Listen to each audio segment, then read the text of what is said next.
It is week 9 of PFR and Lakeshore PBS. Tonight, it's the final week of the regular season. Some trophies set to be handed out. Yeah, can you believe it? 9 weeks already? It's amazing. I don't want to believe it, because that means the weather's getting bad. Yeah. It doesn't stop my golf game. No. I still can't find the ball in the leaves. Yeah, exactly. All right, we'll have coming up the final week of high school football regular season on PFR right after this. Program support comes from NIPSCO. Honey, who is this guy? Oh, that's Frank. Hey, Frank. Honey, why is Frank in our bedroom? He's showing us ways to save money. Plus, he'll even help us install LED bulbs and new shower heads. Oh, well, he is leaving before I shower, though, right? To schedule an energy assessment and learn more about energy usage, visit nipsco.com. Frank, could you hand me a towel?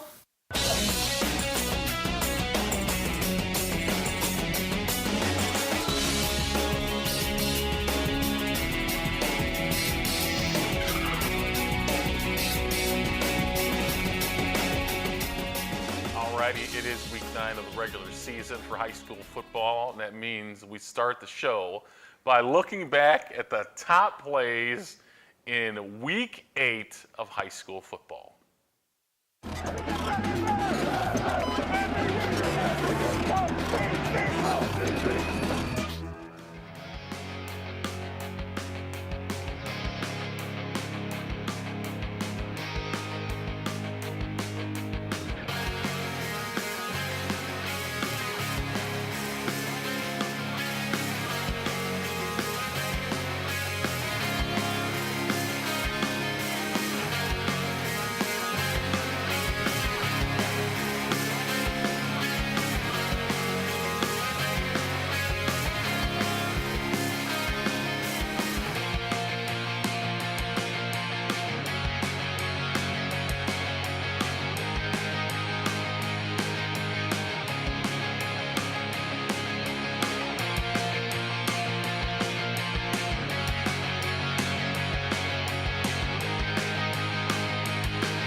Another great edition, PFR Rewind, for high school football week 8. Hey, Lowell keeps rolling, and Munster has the surprise of the week. Yeah, definitely. Big surprise. Big surprise. But we'll get to your percentage for week 8 later on. How about some players of the week for week 8 of the high school football season? They might have still scored at LaPorte. No, maybe not.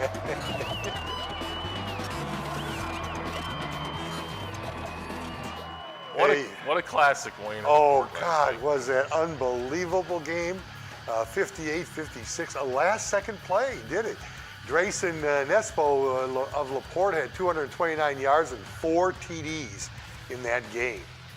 Yeah, Reese Crossan back playing on offense, and 3 TDs for Valpo versus Portage. He played well, boy. He really played well.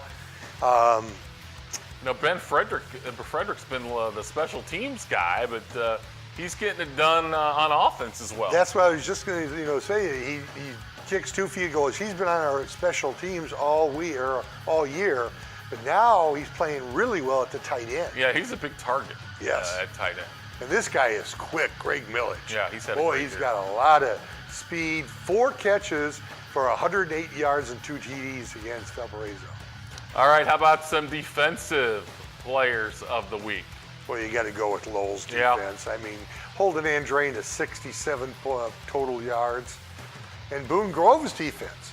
He had 3 interceptions, 2 sacks, 2 tackles for loss versus Wheeler.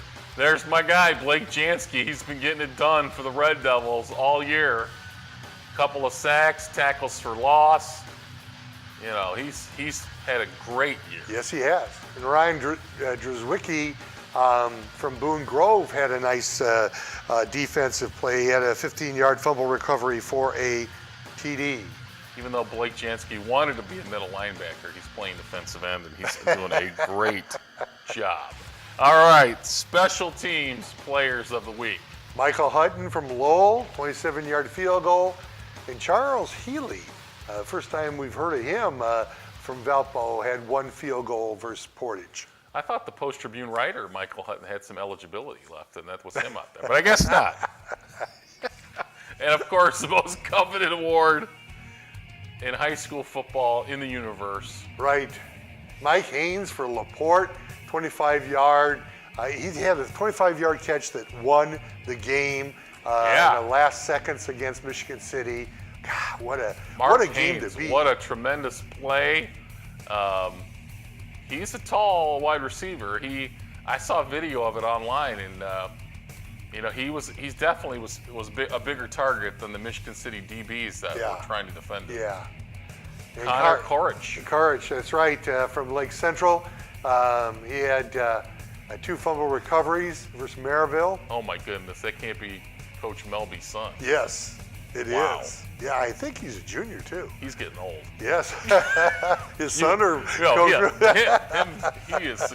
You and I aren't getting old, but Will Melby from Munster had a 61-yard TD pass for Hobart, the only score in that huge upset of Hobart. and Dean Fondos. Yeah. Fondos. From Highland, he had 90 yards rushing and 1 TD versus Kankakee Valley. All right, time for our polls. The Little 5 poll will get it started.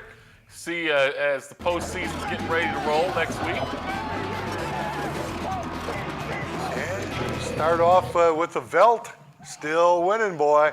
Put up 60 points this week. I just want you and Tommy to know that they lost to Westside Okay. in the first game of the season. All right.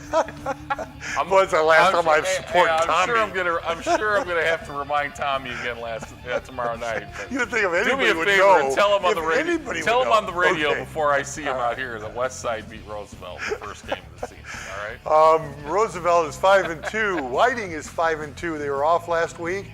Boone Grove, at 5-3, and then Knox and Rensselaer both having only 1 loss on the season.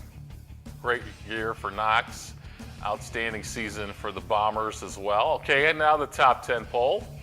All those teams looking for some postseason upward mobility to get into the big guy poll. All right, we got Morton there at 6-2, and they're having a good year. They're looking to win their conference They- title that's tomorrow right. night, outright. Andrean, 5-3. They're looking to bounce back. They Yes. had a tough one against Lowell. Hobart looking to bounce back also at 5-2, or 6-2, I'm sorry. At Crown Point, 5-3. Really playing well. Their offense is starting to gel and score points. We knew their defense was good. Michigan City, boy, how do you top, 56 points in a game? Well, you better have 59 because your opponent had 58. LaPorte, at 5-3, and starting to bounce back. They're going to be scoring a lot tomorrow night, too, against Portage, I think. Yes, I agree. That's going to be a high-scoring game.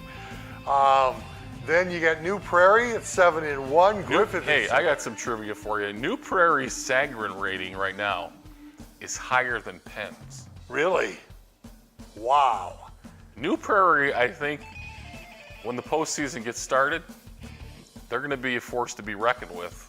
They're going to have to go through Hobart. Yeah. But, Yeah. I think New I Prairie could agree. be a huge favorite in Class 4A. I agree. And Griffith, 7-1, and they got a lucky draw, boy, to face maybe Lowell at the end of theirs, and Valparaiso 7-1. Yeah, 7-1 for Valpo, and number 1 is the Red Devils of Lowell. 8-0, and their season comes down to beating Hobart tomorrow, and at Hobart though, and winning that conference outright. Yeah, so there is our top 10 poll. Lowell getting it done defensively all season long, and a tremendous season so far for the Red Devils. And coming off that outstanding Mascot Madness segment last week, That's right. we've got another one tonight.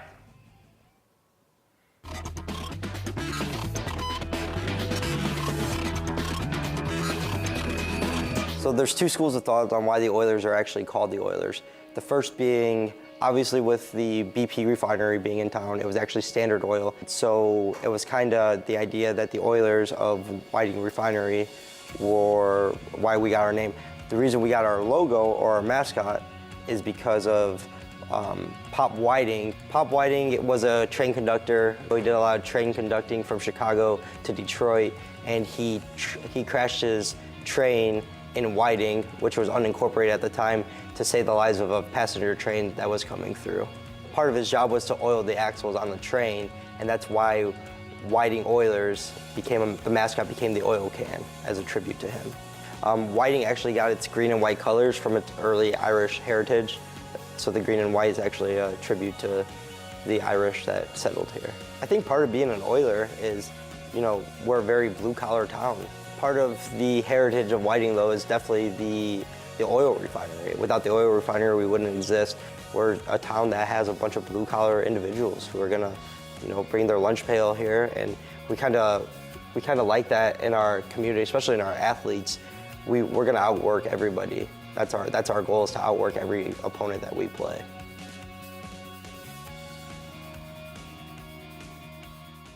Another awesome.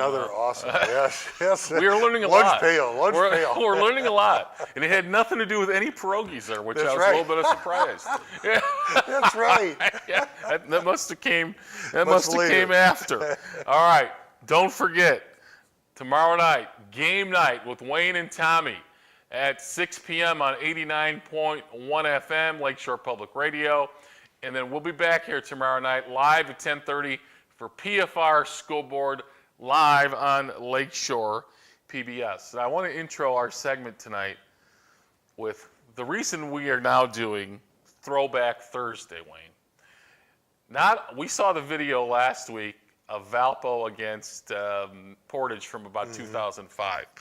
We saw it was posted on our Facebook page, which, folks, we're 70 likes away from 3,000 on our really? Prep Football Report Facebook page. So Facebook Lakeshore Prep Sports, get on there and like the page and hopefully get us to that 3,000 mark. But a lot of former players shared the video of the Portage-Valpo game on Facebook with each other. Oh, yeah? And in fact, started talking a little smack from back in the day. And I think even Albert Evans, who we've talked about, who was in the video, was talking a little smack with his former Purdue buddy, Robbie Hummel, Oh, yeah. about old Portage-Valpo football games. So that's what it's all about. That's So that's what we want to see Right. off the Throwback Thursday. So we got another edition tonight, right here on PFR.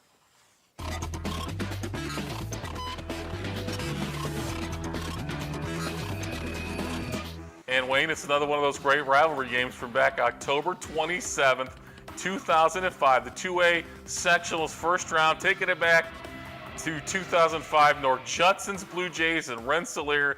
The Bombers take the first win in the regular season, but the Blue Jays came through in a big way in the sectional to win to move on that year.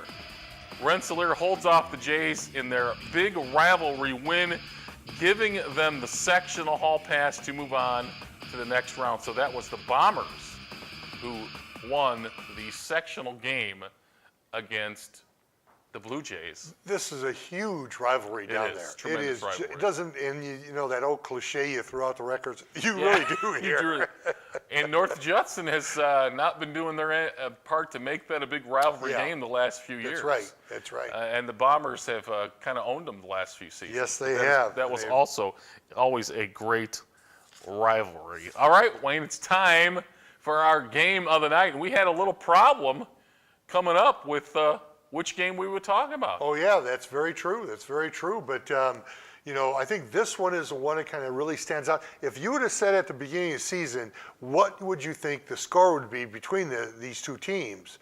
I would have said it would be a low-scoring game.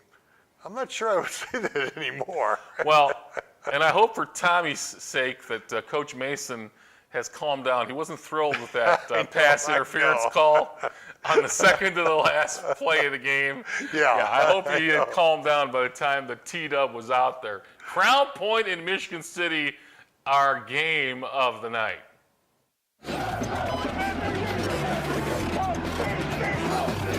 Joe and Wayne, before we talk about Friday's game against Crown Point for Michigan City, as much as I hate to do this, Coach, let's go back to last Friday and the matchup with LaPorte. Little bit of a controversial call towards the end there, setting up LaPorte's winning touchdown. Straight up, was it interference on your team or not? Well, let me say this. The kid made a great play at the end to win the game, no doubt about it. Great throw and a great catch. And we have to make a play there, you know. It's unfortunate that field position became a factor due to a penalty. I'll just put it that way.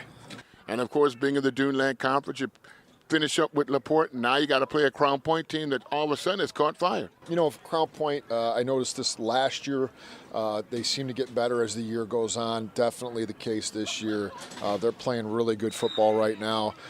Big physical team, power running team, and of course they always play great defense. So I wish the game had more meaning. We were kind of hoping it would, but it'll be a nice matchup and a great way, I think, for both teams to finish off the season. Hopefully we can come out on top.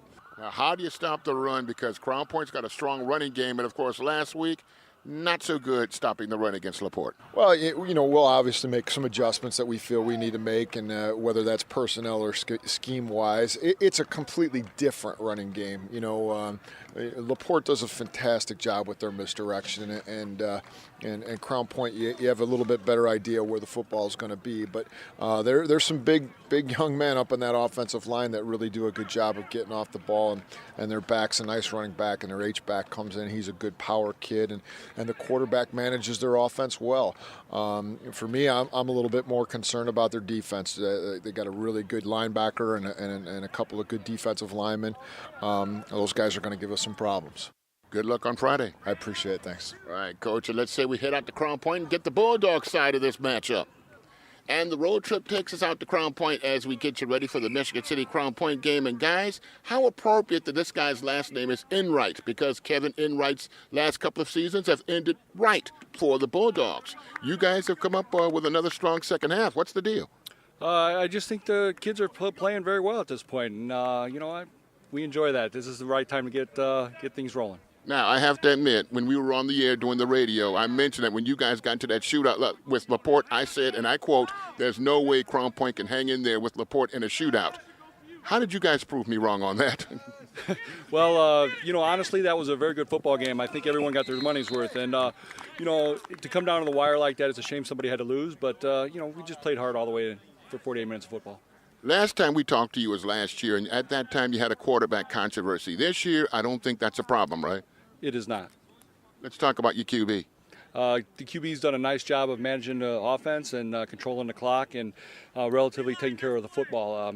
We're very pleased with his progress this year. And, of course, now you have Michigan City coming up. Speaking of teams that can put points on the board, they did the same thing you guys did against LaPorte. They just came up short.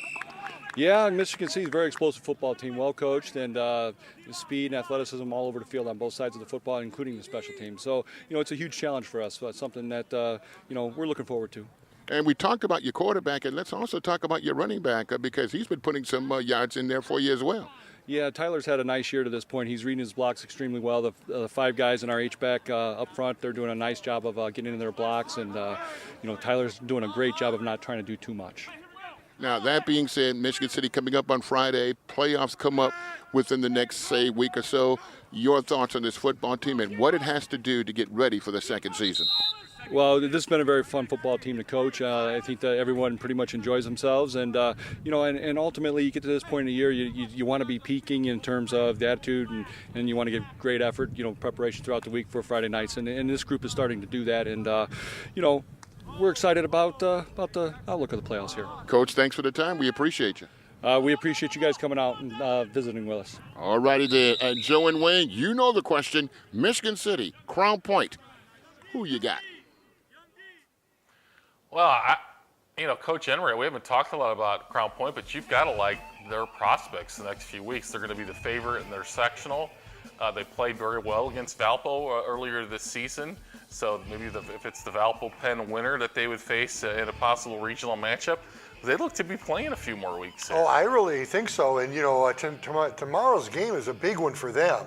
I think that from the beginning of the season to the end, the major difference in Crown Point is Ryan Bolda, the quarterback's play. He has controlled the offense. He's much better at making decisions. And with that defense, if your offense can keep them off the field, I think that they can, do well. Conversely, Michigan City is scoring like crazy. I don't know if they can hold it up in the section. I'll be interested to see how many points the Crown Point allows tomorrow night. Yes. They've got, I think Caden Watson's the guy that's the stud for them. Right. But their defense, we didn't hear much about them in that interview, but their defense has been very consistent throughout the season. And you've seen, since their offense has been more productive, they're winning football games now. That's right. Which will be the big factor again tomorrow night. And which leads us to you, of course, picking the favorite tomorrow. But I think this may be closer. I'm not sure 42-31 is going to be the score. This might be a 30-31 or something like that. They're going to score points, both teams. Yeah, I think it might be a little. I think it might be a little lower scoring than that. I think so. Field, we got some rain, although they got the beautiful turf over there. We'll see. I think it might be a little more low scoring than that. All right, it's time to check out Wayne's percentage from last week on Wayne's World.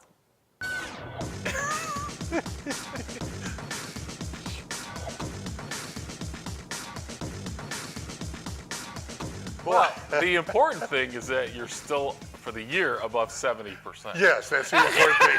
That is the important thing. Because last week was not any help. Then you're on probation if you go under 70%. Then the whole graphic goes into the blinking red, and you're on probation. I, of course, am well over 50%. Yes, you are. Not well, but at least over 50%. It's over half of it. Yeah. I can have an 0-2 week and still be okay. That's right. All right. You like chess. You picked all the favorites again. I went to Sagarin this week. There you go. There you go. I like Chesterton over Maryville. This might be, Chesterton's without Razzo, I think. Right. So that could be a difference. Yes. I like Valpo to win the conference over Lake Central. They're at home. And I like LaPorte, just the way they played last week, over Portage in this game. That could be the high-scoring game. That could be. Take the over, folks. Highland over, Andrain over Highland. Highland bouncing back after last week's loss.